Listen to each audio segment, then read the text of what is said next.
विनेश और निकिता, एक चीज़ बताओ, आप लोगों ने कभी ऑब्जर्व किया कि आजकल एक ट्रेंड हो गया, बहुत सारे वर्किंग प्रोफेशनल्स अपनी जॉब स्किप करके बिजनेस स्टार्ट कर रहे हैं? यस सर, काफ़ी हो गया 2020 के बाद तो काफ़ी ये ट्रेंड इंक्रीज़ हुआ है। बिल्कुल। इवन मेरे काफ़ी फ्रेंड सर्कल्स में भी मैंने ये चीज़ देखी है कि अच्छी जॉब्स, अच्छी पेइंग सैलरी के बाद भी बट उन लोगों ने मतलब अभी माइंड बनाया और चेंज कर लिया अपना प्रोफेशन। राइट। कोविड भी एक रीज़न है, यस। और उसके अलावा आपको क्या लगता है? चलो कोविड तो खत्म भी हो गया, उस वक्त जॉब चली गई थी, और फिर से लोगों ने जॉब्स में, काफ़ी लोग थे जिन्होंने सोचा कि अब नहीं, अब जॉब नहीं करेंगे। ऐसा क्यों आपको लगता है कि अब मैक्सिमम लोग जो है वो एंटरप्रेन्योरशिप की तरफ अट्रैक्ट हो रहे हैं, अपना एंटरप्रेन्योरियल जर्नी स्टार्ट करना चाहते हैं? सर बेसिकली मेरे अकॉर्डिंग तो ये है कि लोग काफ़ी अपस्किल हो गए हैं, तो वो लोग सोचते हैं कि जितना मैं जॉब करूँगा उससे बेटर मैं अपना बिजनेस रन कर सकता हूँ। ओके। एक अपस्किल वाला मेरे को लगता है। मुझे लगता है कि मे बी एक टाइम फ्रीडम भी लोग चाहते हैं अपनी लाइफ में, बिकॉज एक होता है कि जॉब में बेसिकली आप एक टाइम के लिए कमिटेड हो चीज़ों के लिए।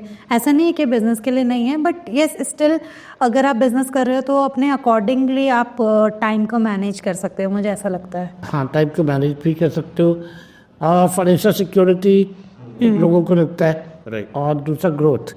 करेक्ट। मुझे ये लग रहा है कि अभी क्या है ना, अभी क्योंकि हमारे, अगर आप इंडिया का सिनेरियो देखो तो बहुत सारी अपॉर्चुनिटीज़ आ गई हैं, और ये जो एनवायरनमेंट है ये काफ़ी बिजनेस फ्रेंडली बन रहा है, बिजनेसेस को प्रमोट किया जा रहा है। करेक्ट। राइट। बहुत से गवर्नमेंट स्कीम्स ऐसी हैं जो हेल्प कर रही हैं नए स्टार्टअप्स को। स्टार्टअप को रोज मिल रहे हैं, और इसमें मुझे तो लगता है शार्क टैंक भी एक बहुत बड़ा कंट्रीब्यूटर है। Yes yes. है ना? उस पर काफ़ी लोगों को मोटिवेशन मिलती है कि नहीं यार ये बिजनेस यहाँ तक लेके आ सकता है, तो मैं भी। करेक्ट। बिल्कुल। तो लोगों को हमेशा ये लगता है कि नहीं यार, बिजनेस जो है वो बहुत अच्छा है, और बिजनेस में हमेशा आपको सक्सेस मिलेगी और आप जॉब से ज़्यादा अर्न कर सकते हो।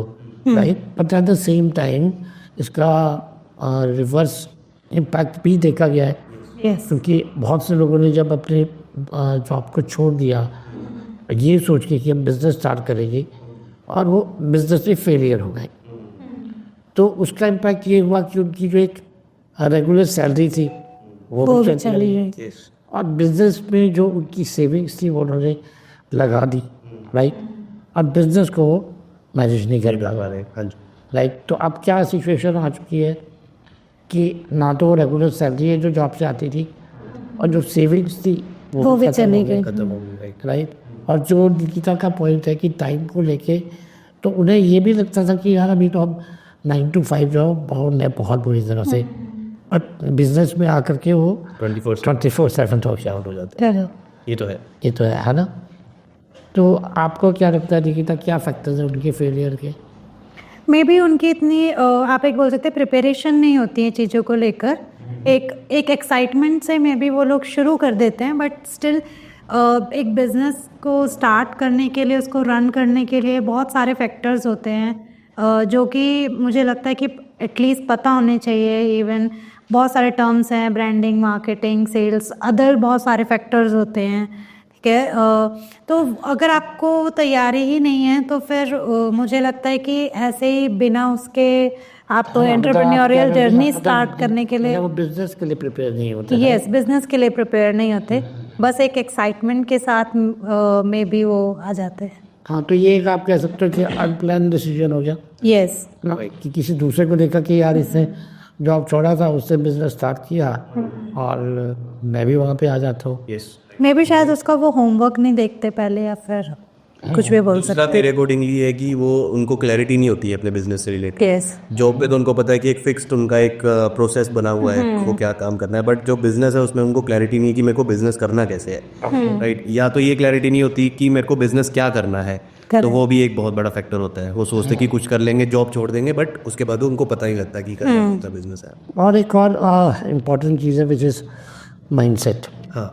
है ना? राइट। क्योंकि एंटरप्रेन्योरियल माइंडसेट होना बहुत ज़रूरी है। जब आप जॉब में होते हो तो आपको क्या होता है ना कि आपको इंस्ट्रक्शन मिली है पीछे से, वो आपको फॉलो करना, फॉलो ऐसे करना है। ठीक है? आपके सारे प्रोसेसेस बने हैं, और आप एक सिस्टम को फॉलो कर रहे हो, अपने लीडर को भी फॉलो कर रहे हो, और उसकी सपोर्ट भी है, गाइडेंस भी है।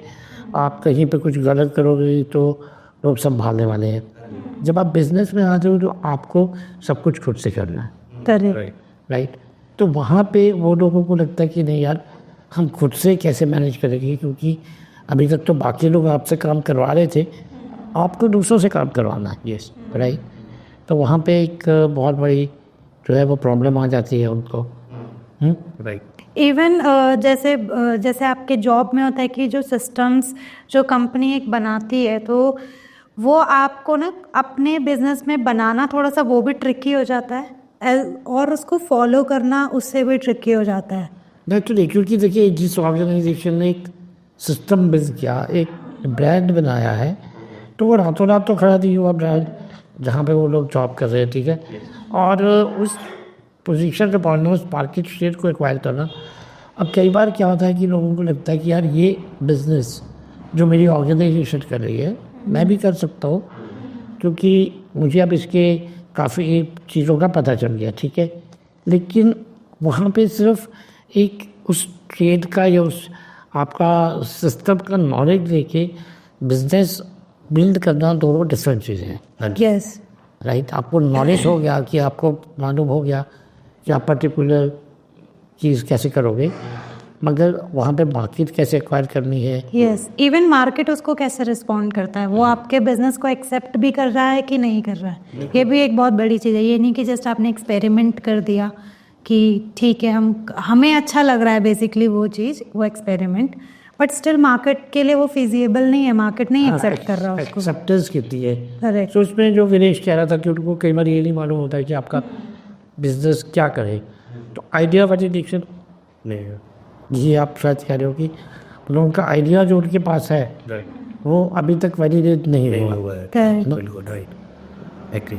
तो उनको ये भी लगता है कि मार्केट में हमने एक कॉन्सेप्ट लेके आया है, लेकिन क्या एक्चुअल में आपका कॉन्सेप्ट जब तक आप लॉन्च कर रहे हो उससे पहले उसको टेस्ट करना भी चाहिए, यस, ताकि आप एक बार उसको देखो कि मार्केट ने उसे एक्सेप्ट किया या नहीं किया, या आप डायरेक्टली बिजनेस में आ रहे हो।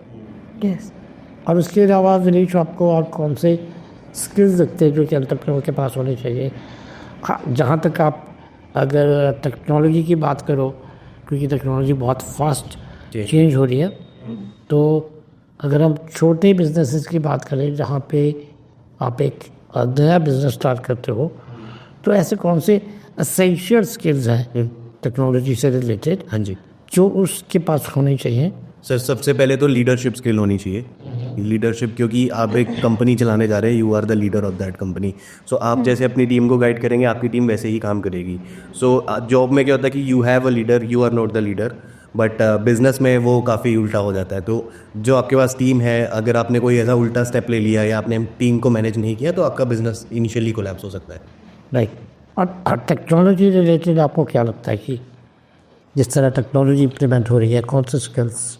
टेक्नोलॉजी रिलेटेड तो सर डिपेंड्स भी करता है कि कौन सा बिजनेस आप कर रहे हो, अब टाइप ऑफ बिजनेस क्या है। अगर आप एक क्लोथिंग स्टोर है तो क्लोथिंग स्टोर में आपका ई कॉमर्स अगर आप लेना चाहते हैं, क्योंकि ऑनलाइन ऑर्डर्स आएंगे, सब चीज़ें होंगी, तो ऑनलाइन आप कर सकते हो सेटअप। अगर आप एआई कंपनी बनना चाहते हैं तो एआई से रिलेटेड आपको टेक्नोलॉजी पता होनी चाहिए। मशीन लर्निंग कैसे होती है, एआई कैसे डेवलप किए जाते हैं, वो सब चीज़ें आपको पता। अब बेसिक चीज़ें जैसे डिजिटल मार्केटिंग आए थे, यस, आज की डेट में हर एक एंटरप्रेन्योर को आना चाहिए। ऑटोमेशन बेसिकली हाँ, आपकी कस्टमर सर्विस के लिए तो बहुत ज़्यादा ज़रूरी है ऑटोमेशन। और सोशल मीडिया पे कैसे आपको ऑर्गेनिकली लोग आपको क्लाइंट्स आपको मिले, वो सब चीज़ें भी आपको पता होनी चाहिए।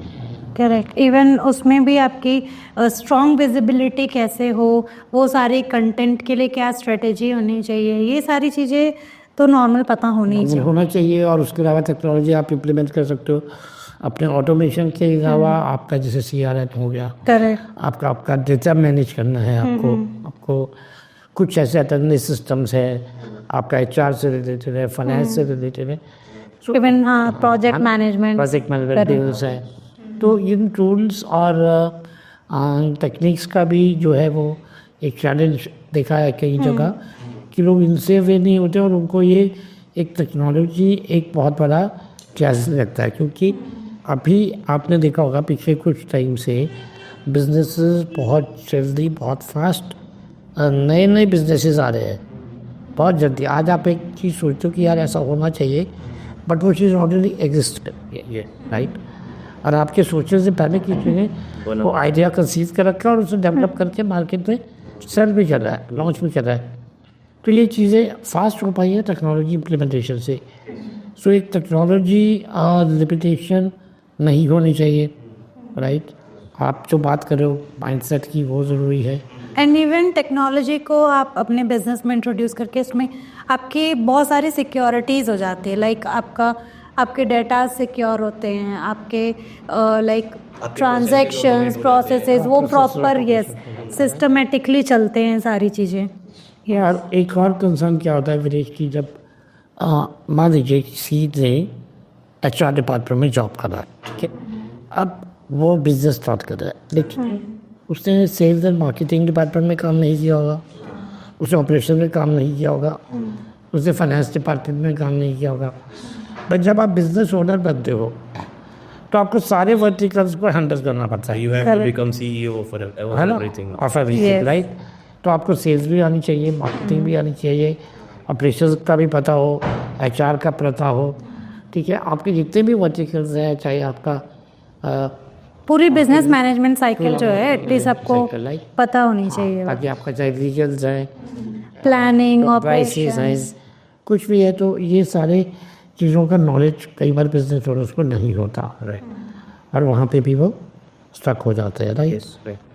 तो यही फैक्टर्स हैं। और एक और इम्पॉर्टेंट है जो आपकी फाइनेंशियल प्रिपरेशन कहते हैं। करेक्ट। यस, क्योंकि आप बिजनेस चलाने जा रहे हैं तो आपके पास बैकअप होना चाहिए एटलीस्ट 1 साल का, कि आप अपनी टीम की सैलरीज दे पाए, आपके जो मार्केटिंग एक्सपेंसेस है वो आप कर सके, राइट। आपके पास कोई अगर आपने टेक्नोलॉजी इंप्लीमेंट करनी है उसके लिए आपके पास फाइनेंशियल्स होना चाहिए।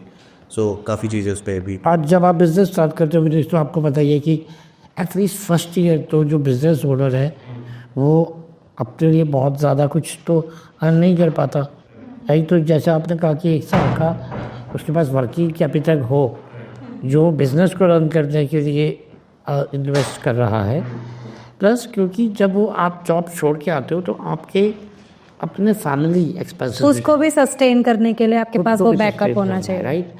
आपकी EMIs हैं, आपके घर में कोई इमरजेंसीज हो सकती है, तो आपके पास उतना कैपिटल होना बहुत ज़रूरी है बिजनेस जब आप ज्वाइन करते हो, कि आप अपने पर्सनल फाइनेंशियल एक्सपेंसेस को भी मैनेज कर सको और बिजनेस के एक्सपेंसेस को भी मैनेज कर सको, यस। राइट। तो ये कुछ एरियाज़ हैं जो आपका माइंडसेट है, आपका बिजनेस आइडिया वैलिडेशन है, technologies implementation, knowledge of all verticals है, करेक्ट, फाइनेंशियल फाइनेंशियल प्रिपरेशंस है। राइट। एंड देन उसके बाद you should enter into business, right. So Viresh, ठीक है, हमने ये सारी चीज़ें तो डिस्कशन कर ली हैं, बट लेकिन फिर भी अगर कोई एम्प्लॉय अपनी एंटरप्रेन्योरियल जर्नी स्टार्ट करना चाहता है तो वो कैसे चेक कर सकता है कि वो कितना प्रिपेयर है? और उसका सक्सेस प्रोबेबिलिटी क्या है? करेक्ट। तो ये जानने के लिए हम डिस्क्रिप्शन में एक लिंक ऐड कर रहे हैं जहाँ पे आप जान सकते हैं कि आपका एंटरप्रेन्योरियल सक्सेस स्कोर कितना है, और ये स्कोर आपको बता देगा कि आप अपनी एंटरप्रेन्योरियल जर्नी के लिए, इस ट्रांजिशन के लिए कितना प्रिपेयर्ड है।